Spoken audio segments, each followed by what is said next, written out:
ഒരു നീലക്കുറുക്കൻ പതിവ് പോലെ കാട്ടിലൂടെ നടന്നു പോവുകയായിരുന്നു. അപ്പോൾ കരിയിലയുടെ ഇടയിൽ ഒരു പിടക്കോഴി ശാന്തമായിരിക്കുന്നതും അതിന്റെ മുട്ട പുറത്തു കിടക്കുന്നതും അവൻ കണ്ടു.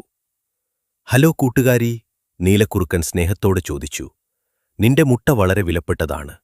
ഇതിൽ ശരീരത്തിന് ശക്തിയും ആരോഗ്യവും നൽകുന്ന നല്ല പോഷകങ്ങളുണ്ടല്ലോ.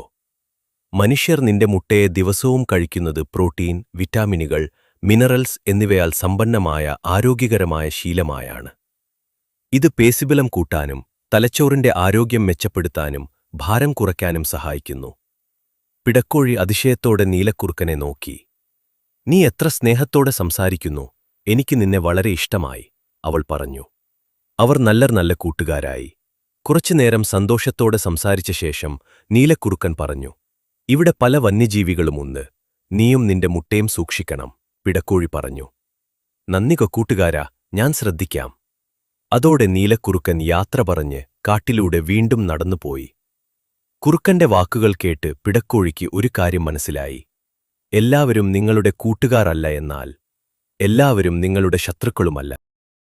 ഹായ്, നിങ്ങൾക്ക് എന്നെ ഇഷ്ടമാണോ? ഇഷ്ടമാണെങ്കിൽ ഈ ചാനൽ സബ്സ്ക്രൈബ് ചെയ്യൂ.